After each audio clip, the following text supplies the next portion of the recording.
I'm Oliver. I moved to Thirsk around 18 months ago and I attend St Mary's Church here in town with my wife Bonnie.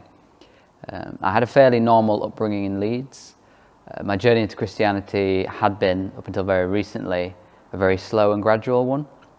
We didn't really do religion growing up, but I always felt there was something missing today, like something we once knew which we'd lost. I came to realise that our communities were built up from the faith and around it. Spirit is a word we don't hear much outside of churches today, but people valued spirit over the material, I think, over things that you can buy or consume much more in the past. We even have the term community spirit, which we still use. I'm of the millennial generation, but I suppose I always yearned for that sense of community which my grandparents spoke of. So I could see that in Christianity. It's actually the source of our very understanding of the word spirit in the expression community spirit. But I was mistaken though, because I thought that science had taken us to a place where we could no longer go back to that, back to spirits, back to God. Little did I know back then that most of the great scientists on which the modern world here is built upon were actually believing Christians. And the truth is, I was probably being a bit shallow in my thinking. I was being a bit lazy, if I'm honest, in not exploring that further. I all too readily surrendered, subconsciously at least, to a kind of idea of nothing, which I do see around quite a bit.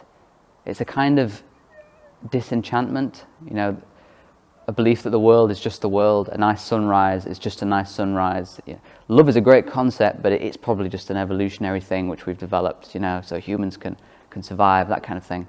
You can even take it to music and say, oh, well, music, it sounds nice to human ears, but it's just a vibration on a string, or that kind of stuff.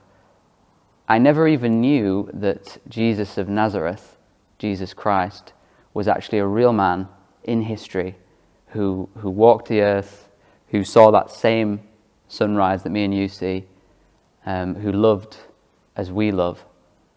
No one had ever told me that. But even the firmest atheist can't deny that he existed. So I got to thinking, and then questions about the faith started popping up on my mind, and I couldn't seem to push them back down.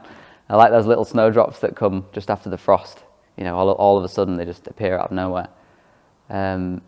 Myself and my wife Bonnie were married just before moving up to Thirsk.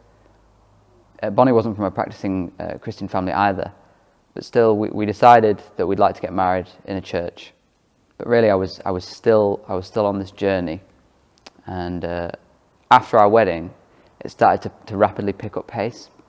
I'd actually done my first bit of participating in a Christian ceremony, and I was stood at an altar in this old church where thousands had stood before me, and time and space then was cast aside.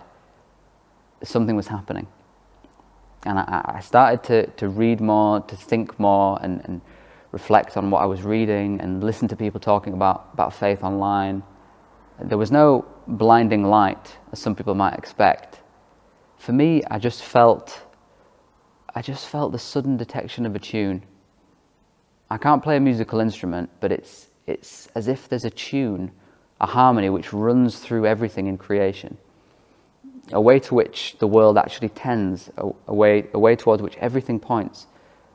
And when I stopped, especially during this last year when we've all been forced to stop, I could suddenly hear it for the first time, that tune.